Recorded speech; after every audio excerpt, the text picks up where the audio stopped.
योपाकरोतं प्रवरं मुनीनां योपाकरोतं प्रवरं मुनीनां पतञ्जलिं प्राञ्जलिरानतोऽस्म्यं पतञ्जलिं प्राञ्जलिरानतोऽस्म्यम्। योगेन चित्ता, योग से चित्त की शुद्धि करने वाले, पदों से वाणी की शुद्धि करने वाले और शरीर से मलों की शुद्धि करने वाले ऐसे श्रेष्ठ मुनि पतंजलि को हम अंजलिबद्ध होकर प्रणाम करते हैं। धन्यवाद। बहुत सुंदर कविता जी, बहुत सुरीली आवाज में आपने गाया। रान तौस्मी, ठीक है। ये मेरे ख्याल से सुमन जी जो हैं वो कह रही हैं क्लास नहीं है क्या, अब आ ही नहीं रही हैं तो क्लास काहे से होगी उनके लिए। चलिए, कैवल्य पाद हम कर रहे थे, उसका सीक्वेंस बनाते हुए चलना कि पहले सारी इसके नाम ले दिए गए हैं सिद्धियों के, 5 सिद्धियां बताई हैं। अब सिद्धियों के द्वारा जो जो अंतर आता है, जाति अंतर परिणाम जो आता है, उसकी आपूर्ति जो है वो प्रकृति करती है। और जो करती है मीन्स जो सिद्धियां हैं या जो हमारी धर्म जो हम परिवर्तन कर रहे हैं, क्या वो प्रकृति को चलाने वाले हैं? तो उसी के बारे में कहते हैं कि वो जो है वो प्रकृति के अप्रयोजक हैं, वो संचालित नहीं करते हैं प्रकृति को, वो केवल और केवल बाधा दूर करते हैं।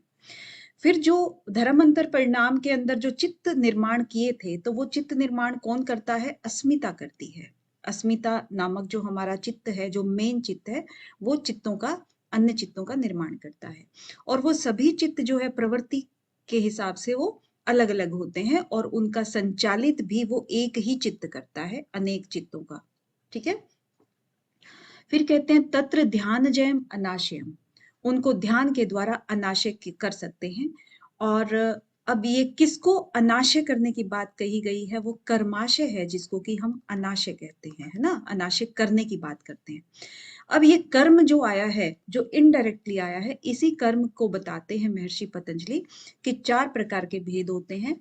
एक योगियों के लिए जो बताए गए हैं अशुक्ल अकृष्ण, और बाकी के जो बचे वो अन्य साधारण लोगों के लिए है। और अन्य कौन कौन से बचे हैं? वो शुक्ल, कृष्ण और दोनों मिश्रित।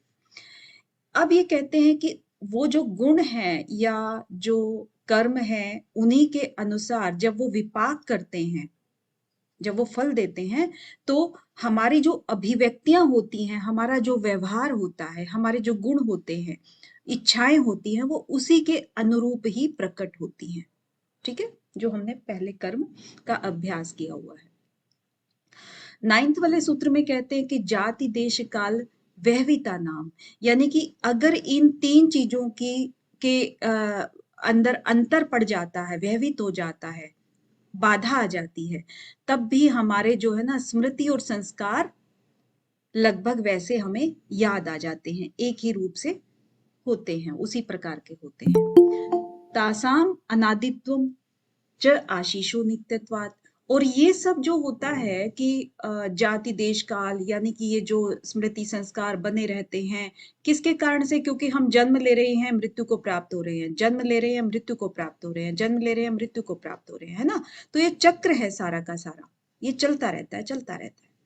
तो ये जो चल रहा है, तो ये क्यों चल रहा है? क्योंकि हम कर्माशय को अनाशय कर ही नहीं रहे हैं। हमारी नित्य बने रहने की जो इच्छा है, वो इनको अनादि बना के रख छोड़ती है।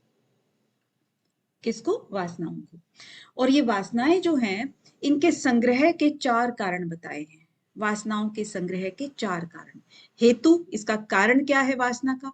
फल, इसका फल क्या है? आश्रय और आलंबन। ठीक है, ये आपको क्लियर है ही है। जब इनके संग्रह को जब हम अभाव कर देंगे, यानी कि इनके कारण को, इनको सबको खत्म कर देंगे, तब वासनाओं का भी अभाव हो जाएगा। यहां तक हमने कर लिया था। 12वें सूत्र से आज हम स्टार्ट करेंगे। अतीत अनागत स्वरूप तो अस्ति अद्वभेदात धर्माणाम। अब ये अतीत अनागत, अतीत का मतलब सब जानते हैं, जो अतीत हो गया है उसकी बात कर रहे हैं, यानी कि भूतकाल, है ना, बिल्कुल पास्ट जो है, भूतकाल हो गया है। अब अनागत क्या होता है? आगत, आगत मतलब आया हुआ, और अनागत मतलब फ्यूचर, भविष्य काल। ठीक है, यहाँ की बात कर रहे हैं। यानी कि क्या हुआ कि जो अनेक रूपों में, अनेक स्वरूपों में कोई भी जो वस्तु होती है वो अतीत में, अनागत में और वर्तमान में भी होती है। वर्तमान में तो दिखाई पड़ रही है, इसीलिए हमने यहाँ का नाम नहीं लिया है वर्तमान का, क्योंकि वर्तमान में तो सब कुछ हमारे सामने ही है। सामने कब नहीं होता है, या तो भूत में नहीं होता है या भविष्य में नहीं होता है। तो इसीलिए यहाँ पर आएंगी तो तीनों चीजें, वर्तमान का इसलिए नहीं कह रहे हैं क्योंकि यहाँ तो हम सब देख ही रहे हैं आपस में क्या चल रहा है, किस तरह की वस्तुएं हमारे सामने हैं और क्या निर्माण हो रहा है ना।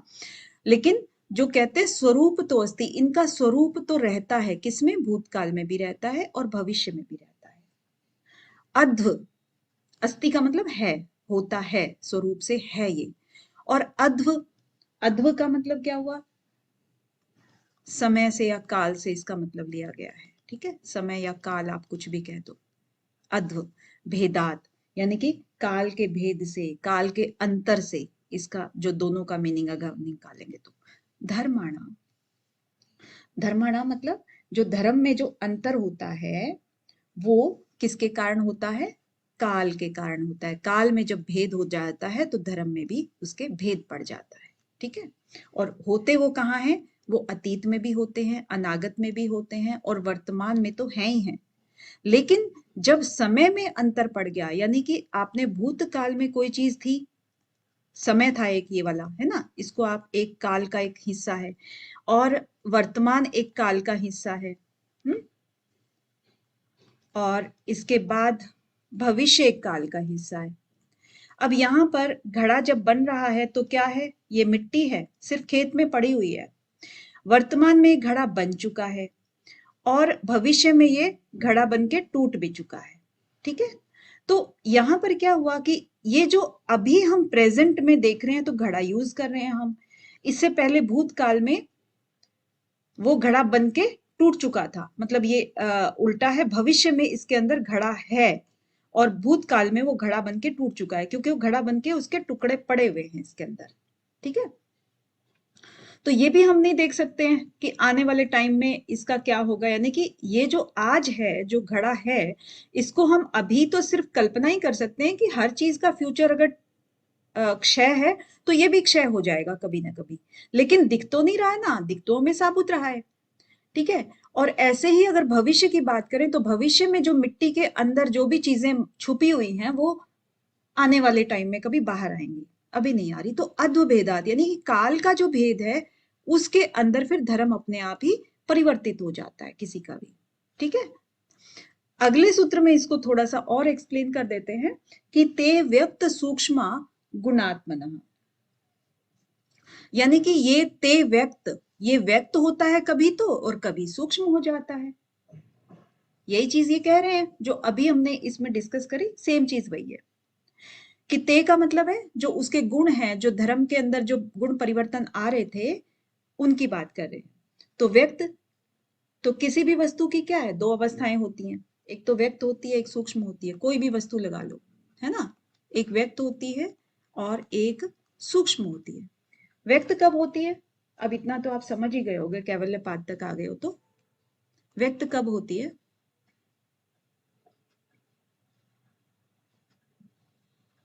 बताओ।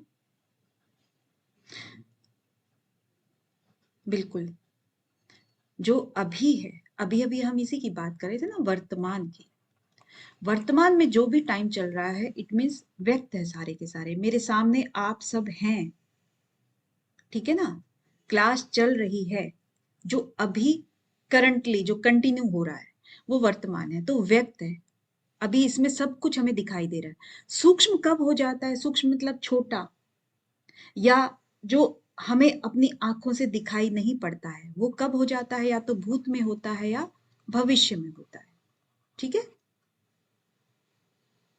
ठीक है, दो चीजों में वो सूक्ष्म हो जाता है। क्योंकि यहां पर यही बात कर रहे थे हम, जो यहाँ पर एक मिट्टी का हमने क्या बनाया था, टुकड़े फेंक दिए थे घड़े के, तो वो क्या हो गए हैं, घड़े का जो है ना वो फिर से वो पंच तत्वों में विलीन हो गया, तो इट मीन सूक्ष्म हो गया। अब कब वो भविष्य के अंदर जन्म लेगा, या कब वो भविष्य के अंदर फिर से बनेगा, ये कोई नहीं जानता है। ठीक है ना? तो ये क्या है, दोनों सूक्ष्म अवस्थाएं हैं। और ये वाला क्या है, ये हमारा व्यक्त अवस्था है जो वर्तमान है। ठीक है, तो ते व्यक्त सूक्ष्म, वे कभी व्यक्त हो जाते हैं और कभी सूक्ष्म हो जाते हैं। तो इससे कोई ऐसी तो नहीं है ना, कोई चीज नहीं समझ में आई है? यानी कि जो चीज हमने बना दी है वो तो व्यक्त हो गई है, और जो चीज अभी पेंडिंग है, अभी बनाई नहीं है, या हम कहेंगे कि जिस चीज से बनाई है, अब देखिए ये व्यक्त है तो ये क्या हो गया, धर्म। और धर्मी, धर्मी जो होता है ना, वो कभी दिखाई नहीं देता है, वो सूक्ष्म होता है हमेशा। ठीक है, वो कभी दिखाई नहीं देगा। तो जब वो दिखाई नहीं देगा तो उसको हम क्या कहेंगे, अव्यक्त है। इसके अंदर बहुत सारी चीजें पड़ी हैं, भूत वर्तमान भविष्य, तीनों चीजों के अंदर ये अव्यक्त अवस्था में है। ठीक है, तो जब वो टूट जाएगा, कारण में विलीन हो जाएगा। और कारण हमेशा कभी दिखाई नहीं पड़ता है, कारण कार्य दिखाई पड़ता है हमेशा से। और हमारा जो ये योग सूत्र है, ये कार्य कारण के विवाद उसको मानता है ना, बात को मानता है। सत्कार्यवाद इसको बोल देते हैं, कार्य कारण या कारण कार्य। तो कारण के अंदर कार्य हमेशा विद्यमान रहेगा, हमेशा। लेकिन कारण कभी दिखाई नहीं पड़ता है, कारण सूक्ष्म होता है, और कार्य जो है ना वो उभर के आता है, उसके रिजल्ट के रूप में, परिणाम के रूप में आता है कार्य हमेशा। ठीक है, तो जो चीज बनती है वो व्यक्त अवस्था हो गई, और जिस चीज से बनती है वो अव्यक्त अवस्था हो गई। और बाद में टूट जाने के कारण वो अपने कारण में विलीन हो जाती है। आपने योग में तरह तरह के लेक्चर्स में सुना भी होगा कि वो अपने कारण में विलीन होना, या फिर जब हम समाधि की तरफ चलते हैं तब हम अपने कारण में विलीन होने के लिए चलते हैं। ठीक है, तो वो अवस्था, अव्यक्त अवस्था आ जाती है। तो कोई भी चीज हो, चाहे वो व्यक्त हो या अव्यक्त हो, तीनों गुण उसमें हमेशा हमेशा विद्यमान रहते ही हैं। गुणात्मनः, तीनों गुण हमेशा विद्यमान रहते हैं, क्योंकि गुण जो है प्रकृति के बेसिक नीड्स हैं। बेसिक मतलब वो चीजें हैं। तो चाहे वो व्यक्त में हो या अव्यक्त में हो, वो, हाँ जी बिल्कुल, सतरजतम इन्हीं को गुण कहते हैं, और वो तीनों ही स्थितियों में रहेंगे। ठीक है ना? तो व्यक्त में भी हैं, अव्यक्त में भी हैं। व्यक्त में है तो वो स्थूल रूप ले लेते हैं, और अव्यक्त में होते हैं तो वो सूक्ष्म हो जाते हैं, जो कि हमारी इंद्रियों से हम देख नहीं पाते उनको। तो जब वो अपने कार्य के रूप में आते हैं तो प्रकृति के अनेक तत्वों का उसमें संयोग हो जाता है। ठीक है ना? हो जाता है ना कार्य, क्योंकि आपका एक स्थूल रूप हो गया है ना, और स्थूल हो गया जो दिखाई पड़ रहा है, इट मीन्स उसमें प्रकृति के कितने काफी तत्व मिले हुए हैं। तत्व मिल गए ना इसमें बहुत सारे। और जब ये टूट जाएगा या इसका वियोग हो जाएगा, तो फिर ये फिर से कारण में विलीन हो जाएगा और हमें दिखाई नहीं पड़ेगा। ठीक है, तो पूरे सूत्र का अर्थ क्या हुआ कि वर्तमान काल में रहने से क्या होता है, वो व्यक्त में आता है वर्तमान में, और जब वो भूत या भविष्य में होगा तो वो अव्यक्त अवस्था हो जाएगी उसकी। ठीक है, क्लियर है? ते व्यक्त सूक्ष्म सूक्ष्म गुणात्मना। क्लियर ना? हाँ जी मैम। ओके, चलिए नेक्स्ट चलते हैं। परिणाम एकत्वात् वस्तु तत्वम। अब यहां पर क्या कह रहे हैं कि अगर परिणाम जो है, परिणाम का एक हो गया, परिणाम अगर एक हो गया तो वस्तु का एकत्व उत्पन्न हो जाता है, यानी कि परिणाम एक वस्तु एक। इसको हम छोटे से इस तरीके से भी कह सकते हैं, परिणाम एकत्वात्, अगर परिणाम एक हो गया है तो वस्तु भी एक ही कहलाएंगी। जैसे मान लीजिए कि जो सत्व रजतम है, ये तीनों के तीनों हैं, और सभी चीजों में होते हैं ये।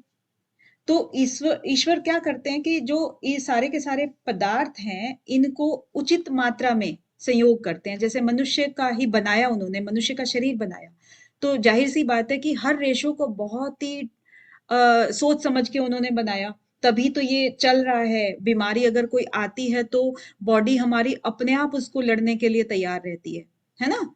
तो वो सब चीजें सोच समझ के इसके समीकरण बनाए हुए हैं भगवान ने। तो जब वस्तु को बनाते हैं वो सभी चीजों को, तीनों गुणों को मिला करके, पंचभूतों को मिला करके, तो फिर वो एक शरीर का रूप धारण कर लेते हैं, एक वस्तु का रूप धारण कर लेते हैं। ठीक है ना। तो इसमें है तो अनेक तत्व, बहुत सारे तत्व, लेकिन मिल करके क्या बन गया, एक बन गया। तो हम उसी एक से जाने जाते हैं कि मनुष्य है, या कोई भी जीव लगा लो, कोई भी वस्तु लगा लो, हर वस्तु में आप देखोगे तो बहुत सारे तत्वों का मेल होगा। ठीक है ना। तो परिणाम अगर एक हो गया उसका, तो वस्तु भी एक ही कहलाएगी। तो परिणाम एकत्वात, यानी कि बदलाव जो होता है कर्म और उसके फल के अंदर, जो बदलाव होता है, कर्म कुछ करते हैं, फल दूसरे के रूप में मिल जाता है ना, मिलता है ना। कोई भी कार्य किया लेकिन परिणाम कुछ अगर हो गया तो आपको परिणाम के रूप में ही जाना जाएगा कि हाँ ये वस्तु निर्मित हुई है। परिणाम और वस्तु तत्व के बीच में जो भी चीज है वो अलग अलग होके और एक हो सकती है। ठीक है ना। तो क्या हुआ कि ये जैसे हमने कहा कि परिणाम क्या है, अलग अलग, मतलब जैसे वस्तु तत्वों को अगर हम अलग अलग करें, कि जैसे मान लीजिए दिए की बात करते हैं हम, दीपक की। ठीक है, दीपक की बात की तो दीपक में एक होता है दीपक, एक होती है रुई की जो बत्ती बनाते हैं वो, और एक होता है तेल, है ना। लेकिन अगर हम इसको जलाते हैं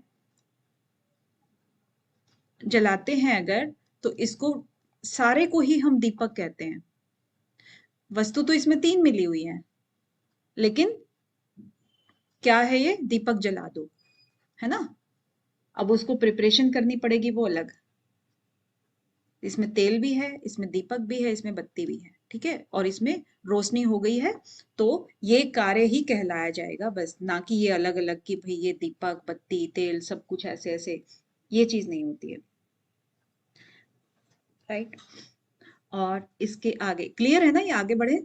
मैम हाँ मैम जैसे दीपक परिणाम हो गया, हाँ ऐसे कह सकते हैं। हाँ हाँ हाँ, दीपक परिणाम हो गया। और और वस्तु ये वस्तु अलग अलग है, जैसे कि परिणाम एकत्वात, यहाँ पर यही कहा है कि जो परिणाम अगर एक हो जाता है किसी भी चीज का, तो चाहे वो वस्तु तत्व, मतलब कि जो वस्तुएं हैं, वो उसके जो तत्व हैं, वो भी सारे एक ही कहलाएंगे। कि दीपक जो है ना, दीपक ही जला दो, वो कई चीजों से निर्मित होकर के चाहे बने हैं, कई तरह के गुण है उसमें, अगर आप इनको अलग अलग कर दो, जैसे कि बत्ती बत्ती को यूज कर लो, तेल को कर लो, तो क्या रोशनी नहीं देगा, कॉम्प्लीमेंट वो मतलब एक दूसरे का वो भी तो होना चाहिए ना, कि क्या बोलते हैं उसको, सामंजस्य भी तो होना चाहिए ना जी हर मैम, चीज तो का। जी मैम, तो परिणाम एक तो वस्तु तत्व, मतलब इसका वस्तु का भी एक से संबंध है, एक है।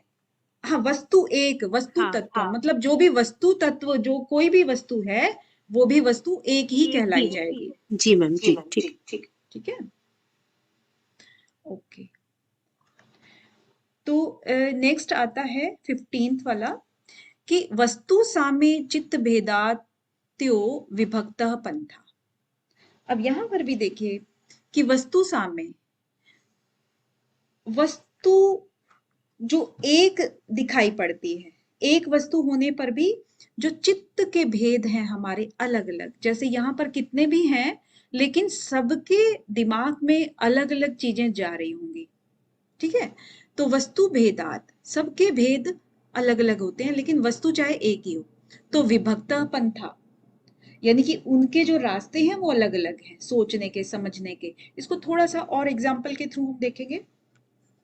यानी कि चित्त और वस्तु दोनों के रास्ते अलग अलग हैं, यानी कि वस्तु अलग चीज होती है और चित्त अलग चीज होता है ना।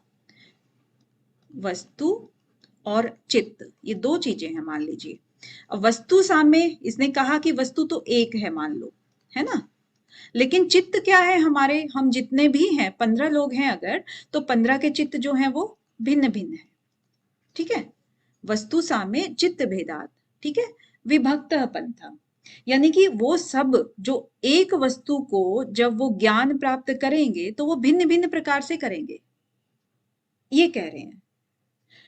तो जैसे मान लो कि एक पिछले उसमें भी बताया था कि एक एप्पल है, ठीक है, एक ही एप्पल के हमने 15 टुकड़े किए, अगर यहाँ पे 15 बच्चे हैं तो 15 टुकड़े किए और 15 को एक एक टुकड़ा बांट दिया, फिर उनसे खाने के लिए कहा और फिर कहा कि आप इसका टेस्ट बताइए, तो सबका जवाब अलग अलग आएगा, ठीक है, लेकिन वस्तु तो एक ही थी, लेकिन उनके इंद्रियों के अनुसार किसी की पसंद नापसंद, किसी की बॉडी को खट्टा मीठा जो भी चीज वो अच्छी लगती है वही चीज वो रिजल्ट के तौर पर बताएगा, सबका जवाब एक ही नहीं आएगा, ठीक है।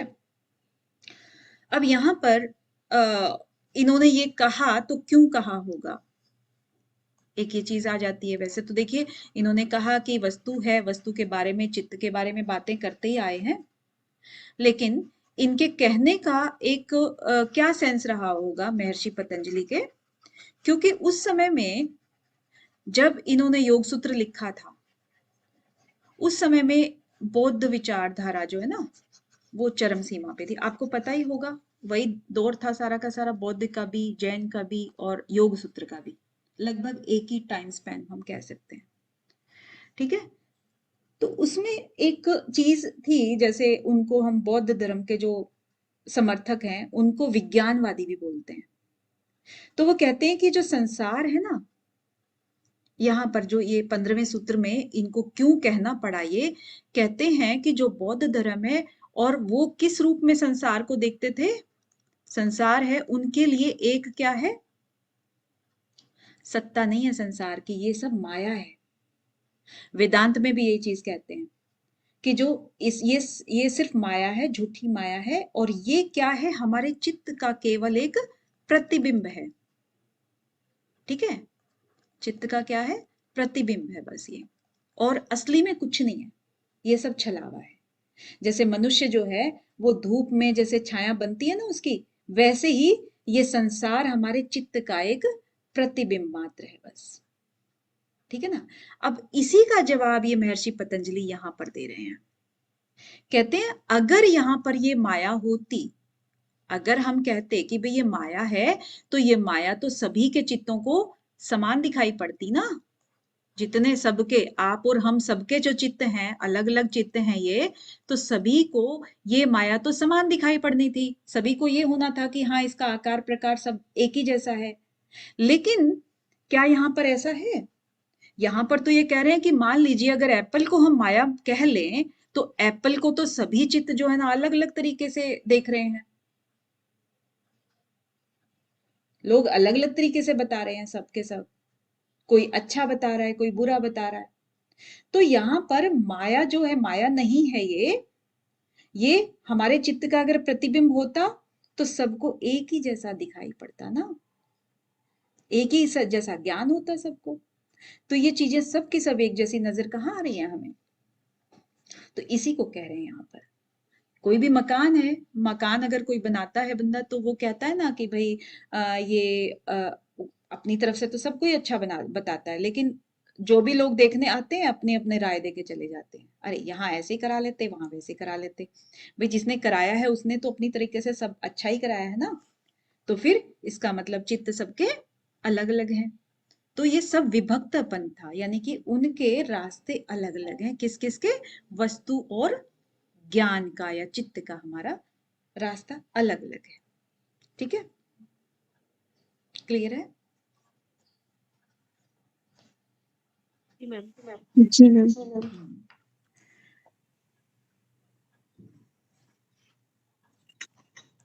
तो आगे क्या कहते हैं, न च एक चित्त तंत्रम वस्तु तद अप्रमाणकम तदा किम स्यात्।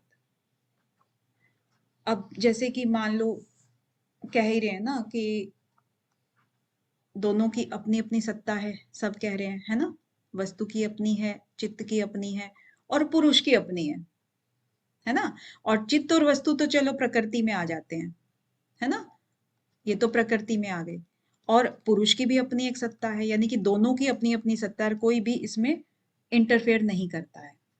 तो जब इनका संबंध होता है तब तो ये क्या हो जाते हैं, अनित्य हो जाते हैं। यानी कि वो अगर संबंध हुआ तो वियोग भी निश्चित है, ठीक है। और अगर इनका संबंध नहीं हुआ तो वो नित्य हैं, दोनों ही नित्य हैं, प्रकृति भी नित्य है और पुरुष भी नित्य है, दोनों ही चीज नित्य हो गई। तो ये क्या कह रहे हैं कि चित्त और वस्तु जो थी वो दोनों अलग अलग हैं। आगे इसमें देखेंगे ना, अभी इसी को थोड़ा सा और साउंड कर रहे हैं कि जो अलग अलग हैं, लेकिन जब इनका प्रतिबिंब चित्त पर पड़ता है तब उसके माध्यम से पुरुष जानता है कि क्या कैसी चीज है कैसी नहीं है, ठीक है। थोड़ी देर के लिए अगर भूल भी जाए तो उसका चित्त जो है ना, उसका प्रतिबिंब पड़ा रहता है, फिर उसके बाद दोबारा से वो चीज आएगी तो सामने फिर उसको सामने वो चीज आ जाएगी, ठीक है, याद आएगी तो, स्मृति आएगी तो यहां पर यही चीज कह रहे हैं। अब ये जो यहां पर कहा कि वस्तु साम्य वाला, इसके आगे आगे ये कह रहे हैं कि न च एक चित्त तंत्रम, जैसे कहा था कि अगर ये वस्तु एक हो गई और एक ही चित्त का तंत्र नहीं है, न च एक चित्त तंत्रम, यानी कि जो एक चित्त है जिसने सुना समझा और उस चीज को बनाया या अधिकार किया, या छाया की बात जहां कर रहे थे ये कि भाई अगर ये छाया होती या प्रतिबिंब होता किसी एक चित्त का तो क्या होता कि जो भी जिसने भी जिसके चित्त ने वो अधिक सोचा कोई भी वस्तु के बारे में, तो उसी चित्त के बारे में कह रहे हैं कि जब वो चित्त नहीं रहेगा, न च एक चित्त तंत्रम, जब वो चित्त नहीं रहेगा, चित्त तो क्योंकि आना जाना है, अभी अभी आपको बताया कि प्रकृति और पुरुष जो है ना, जब मिल जाते हैं तो अनित्य हो जाते हैं, उसको जाना ही जाना है, ठीक है, जाएगा। और जब वो चित्त नहीं रहेगा तब वस्तु, जो वो वस्तु थी जिस चित्त ने उसको कल्पना की थी या जिस वस्तु की वो छाया थी, प्रतिबिंब था, तब उस वस्तु का क्या होगा, जब उसको प्रमाण करने वाला चित्त यहां पर नहीं रहेगा, ठीक है। तत् अप्रमाणकम तदा किम स्यात्, यानी कि जो पहले वाले सूत्र में इन्होंने कहा था कि जो सिद्धांत इन्होंने दिया था कि चित्त और वस्तुएं अलग अलग हैं, है ना, विभक्तापन था, चित्त और वस्तु दोनों अलग अलग है। अब इसी बात के लिए कह रहे हैं कि जो वस्तु हमें बाहर दिखाई दे रही है वो हमारे चित्त के अधीन नहीं है, जो भी चीज दिखाई दे रही है, लेकिन एक या दो चित्त के अधीन नहीं है, उसकी अपनी अलग सत्ता है। ऐसा नहीं है कि मेरी अधीन है कोई भी चीज, यानी कि मैं अगर ये पेन कर रही हूँ, पेन चला रही हूँ, लाल रंग है इसका, तो लाल रंग मेरा ही है, ये मेरा अधिकार नहीं है, कोई और भी इसको यूज कर सकता है, तीसरा भी यूज कर सकता है, लाल रंग मैंने नहीं बनाया है। ये कहना चाह रहे हैं कि किसी एक चित्त के अधीन नहीं है कोई भी चीज, सबकी अपनी अपनी अलग वैल्यू है, अलग सत्ता है, ठीक है। तो वो जो क्षणिकवादी हैं, जो बौद्धवादी हैं, वो क्या मानते हैं कि जो बाहर के संसार की जितनी भी वस्तुएं हैं वो पूरा का पूरा संसार हमारे चित्त का प्रतिबिंब है। अब पूरा संसार अगर चित्त का प्रतिबिंब हो गया तो इसको इन्होंने माया कह दिया है। और जैसे हम सपने में कोई चीज देख लेते हैं, फिर उठते हैं तो हमें वो चीज माया जैसी दिखने लगती है कि भाई वो बाहर का संसार है और स्वप्न ही जो है, जो हमने देखा था वो सब झूठ था और वो तो स्वप्न था, मतलब वो संसार तो था, वो भी उस हम स्वप्न की तरह से इस चीज को ले रहे हैं, वेदांत के हिसाब से और क्षणिकवाद के हिसाब से वो उसको स्वप्न ही मानते हैं इसको। तो इस तरीके से कह रहे हैं, यानी कि और इसमें महर्षि पतंजलि क्या कह रहे हैं कि इसको क्या कह रहे हैं कि जैसे एक वस्तु है आपके चित्त का प्रतिबिंब है, मान लीजिए, तो अब प्रतिबिंब है, आपने कुर्सी जो है ना आपके चित्त का प्रतिबिंब बन गया। वो आपको समझाने का प्रयास कर रहे हैं कि क्षणिकवादी क्या सोचते थे। उनके लिए तो सब चित्त के प्रतिबिंब हो गए, माया हो गई, लेकिन यहां पर उसको काट रहे हैं कि अगर आपके चित्त ने कुर्सी को सोचा कि कुर्सी सोची है, तो इसका मतलब आपका चित्त जो है ना मालिक बन गया, अधिकार हो गया उसका कुर्सी के ऊपर। लेकिन जब हम सो गए, सोने के बाद भी कुर्सी वो रूम में है और सबको दिखाई दे रही है, इसका मतलब क्या हुआ, हमारे चित्त का कहाँ अधिकार हुआ। अगर हमारे चित्त का अधिकार होता तो कुर्सी किसी को दिखाई ना देती हम हमारे अलावा, लेकिन यहाँ तो सब लोग देख भी रहे हैं और हमारे मरने के बाद भी देखेंगे, तो ये चीज तो पॉसिबल नहीं है। इसीलिए कह रहे हैं कि जब क्या होगा, जब वो चित्त, इनकी बात को तोड़ रहे हैं ये, कि वो चित्त जिसने की सोचा था, जिसने कल्पना की थी, वो उसका उसके उसमें नहीं रहेगा, उसको मतलब वो चला जाएगा, जब यहाँ से दुनिया से चला जाएगा तो उसको प्रमाण करने के लिए कैसे आप करोगे कि भाई उसी का था, यहाँ तो सबको दिखाई पड़ रहा है। ठीक है, तदा प्रमाणकम तद प्रमाणकम तदा किम स्यात्, जब उसको प्रमाण करने वाला कोई नहीं रहेगा तब उस वस्तु का क्या होगा। मैम अगर वो कल, हाँ जी मैम मैम 15वां 16वां दोनों मिक्स जैसा लग रहा है, लाइक हाँ हाँ मिक्स ही है ये, क्योंकि मिक्स है तभी इन्होंने कहा ना, एक दूसरे से रिलेट तो देखो करते ही हैं ये सब चीजें। हाँ, हाँ डिफरेंस कैसे डिफरेंस कर कैसे कर पाएंगे फिर। पाएंगे फिर, वहां पे भी वहां वो पे भी वो चीज चीज वही कह रही वही कि कह वो रही कि चीज वो चीज माया है, एक माया है, तरीके एक से तरीके से उनकी बात उनकी का वो बात का वो खंडन कर रहे खंडन हैं कर रहे हैं हाँ कि कि खंडन सबका चित्त सबका जो चित्त है जो है अलग अलग है, अलग अलग अलग है, अलग अलग अलग सोचता है। सोचता है। और और फिर यहाँ फिर पे भी यहाँ वही पे तो चीज वही बोल यहाँ रहे चीज पर थे। जो अलग अलग सोचता है ना, इसने कहा कि वस्तु साम्य चित्त भेदात, वस्तु एक है, चित्त के भेदों से वो अलग अलग दिखाई पड़ती है। ठीक है, क्योंकि उनके रास्ते अलग अलग हैं, चित्त का अलग रास्ता है और वस्तु का अलग रास्ता है। वस्तु एक अलग चीज है, चित्त अलग चीज है। और जो बुद्धवादी हैं वो इन दोनों को क्या कहते हैं कि चित्त का प्रतिबिंब, वस्तु का प्रतिबिंब जो है ना चित्त पर जो पड़ता है, यानी कि ये कहेंगे कि संसार पूरा का पूरा, जितनी भी संसार में चीजें हैं वो सब प्रतिबिंब है, माया है। ठीक है, वेदांत भी ब्रह्म को वो जो क्या है, माया ही तो बोलते हैं संसार को, ये माया है। तो यहाँ पर वो चीज कह के फिर कहते हैं कि ये ऐसा नहीं है, इसको खंडन करते हैं इसका, इस बात का महर्षि पतंजलि खंडन करते हुए कहते हैं कि अगर ये किसी एक चित्त का ही निर्माण की हुई चीज होती, कोई भी वस्तु, तो तब क्या होता, जब वो निर्माण करने वाला चित्त जब इस दुनिया में नहीं रहेगा, जब वो प्रमाण करने वाला नहीं रहेगा, अप्रमाणकम है ना, तो तब वस्तु तो तब भी रहती है। अब मकान कोई जो बनाता है वही थोड़ी, उसकी 2-3 पीढ़ियां भी तो रहती हैं उसके अंदर, यानी कि वस्तुएं तो इंसानों के जाने के बाद भी इस दुनिया में है, तो वो उनका तो अधिकार नहीं था जिन्होंने बनाया, उनके चित्त का अधिकार नहीं था उसके ऊपर, ये प्रकृति का ही है सब अधिकार। तो इसमें ये कह रहे हैं पतंजलि कह रहे हैं कि ये माया नहीं है। हाँ ये माया नहीं है, ये कह रहे हैं अनित्य तो है लेकिन माया नहीं है। तो फिर इनके अनुसार इस सूत्र में मैम क्या है, माया नहीं है तो। ये माया उसका खंडन कर रहे हैं कि चित्त किसी एक तंत्र के अधीन, वस्तु किसी एक तंत्र के अधीन नहीं है। एक तंत्र मतलब कोई भी, किसी का भी चित्त जो है। अच्छा मैम, वो यही कहना चाह रहे हैं कि ये प्रकृति है, सारा किसी एक विशेष से संबंधित नहीं है। हाँ, एक मनुष्य का, मनुष्य के अंदर जी चित्त होता है ना। जी मैम। एक मनुष्य ने जो कल्पना की या कुछ भी किया तो वो वस्तु उसी की नहीं बन जाएगी। जी देखो जमा भी हुए हैं लोगों के तो।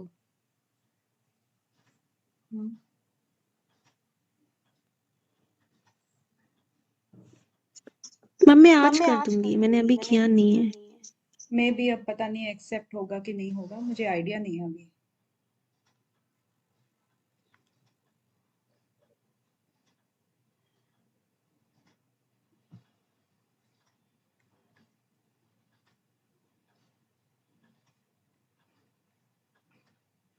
कंचन जी गलती से हो गया ना आपका। मैं खुद ही रिप्लाई कर दूंगी।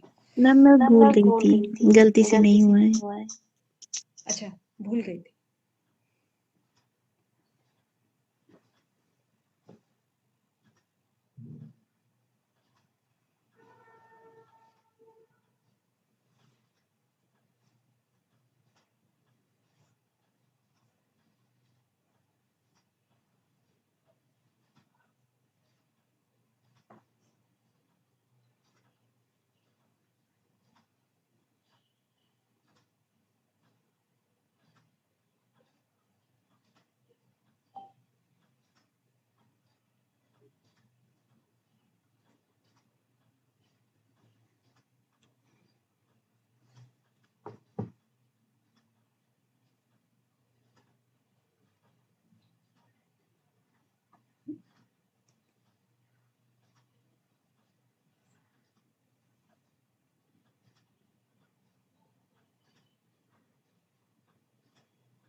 बहुत बढ़िया। देखो, ज्योति जी, अंजलि जी, रुचि, सुमन जी, कविता जी, श्वेता जी, धर्मेंद्र, सबका अच्छा है। बढ़िया। मीना जी को क्या हुआ? कल ही हमारा एक क्वेश्चन डिस्कस हुआ है ना कंचन जी? कल आप क्लास में नहीं थे? पहले भी हुआ है इससे पहले? नो मैम, मैं कल नहीं थी। नहीं, इससे पहले भी हुआ है ये डिस्कस, तब आप थे क्लास में, मुझे याद है। ये टॉपिक तो मेरे ही रहा है, क्वेश्चन से भरा।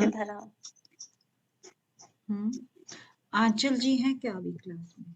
हाँ जी, आंचल जी। हाँ जी मैम। देखो, एक तो आंचल जी आपके पेंडिंग है, सुनाना पेंडिंग पड़ा हुआ है। हाँ जी मैम, मेरे को याद है विभूति पाद। तो मैं क्या कहूँ? हाँ, लिख मैम दूं याद है? हाँ जी। उसमें लिख दूं याद है? नहीं मैम, मैं सुनाऊंगी। तो कब? मैं मैम देखो कल सुन लेना, अगर अभी तो टाइम हो गया, फिर आप आज नहीं, सुन सकते हैं तो मैम मैं आज भी सुना दूंगी।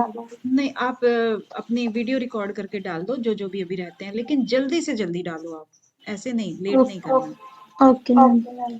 रमन जी, मैम आप दोनों को क्लियर नहीं है क्या ये वाला क्वेश्चन? मैम वो ना गलती से गलत हो गया, रमन थोड़ा जी आपका? कंफ्यूजन हो रहा है।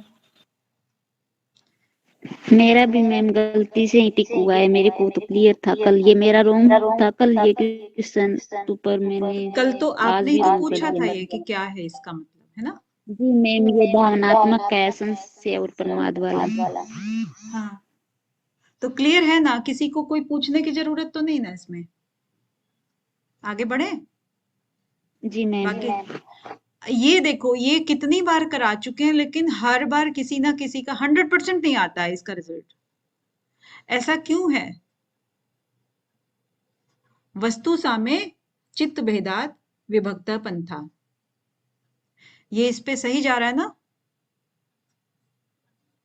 जा रहा है सही? वस्तु सामे, चीज एक ही है, सूत्र एक ही है, लेकिन कभी भी एक नहीं मानते हो इसको, अलग अलग मान लेते हो। धर्मेंद्र जी, प्रतिभा जी, पूजा जी, इसमें क्या प्रॉब्लम क्या है? मतलब कहाँ पे आपको डाउट दी वो आता है? टिक में प्रॉब्लम हो गई। अच्छा, आपको टिक में प्रॉब्लम हो गई। और किसी को? पता था मैम, इसका वो गलती से ही हो गया, पर मेरा नहीं पता था। आपको गलती से हो गया। और धर्मेंद्र जी का? गोल्ड नहीं चाहिए था, इस वजह से मैम गलती से हो गया। ओके, वैसे आता था मैम ये बिल्कुल। चलिए ठीक है। अभी ये तज्ज संस्कार हो, ये इसमें सिर्फ प्रतिभा जी का ही है। चलिए कोई बात नहीं, उनको सूत्र का नहीं है। और ये किसने गलत किया है? हिमाली जी। मैम वो मेरे को याद है सूत्र, पर गलती से हो गया मेरे से। गलती से हो गया, सूत्र ही सुना दो चलो। छिन्नवृत्ते अभिजात एव मने ग्रहीता ग्रहण ग्राहेषु तस् अजंता समापत्ति। तो ये समापत्ति ही आएगा इसका। आप संप्रज्ञात, असंप्रज्ञात और ये सब चीजें नहीं होंगी इसमें। हाँ, तो हिमाली जी, आपने ना योग सूत्र कंपटीशन में पार्टिसिपेट कर रहे हो ना आप? मैम कर लूंगी, बट मेरे आईज में ना अभी बहुत प्रॉब्लम चल रही है, तो मैं पढ़ भी नहीं पा रही हूँ ढंग से। आईज में प्रॉब्लम चल रही? नहीं, आपने उसमें जो क्विज एक दिया था ऑप्शन ऑप्ट करने के लिए, तो स्माइल पे किया हुआ है आपने, इसलिए पूछा। हाँ मैम, कर लूंगी, कंपटीशन में हिस्सा ले लूंगी।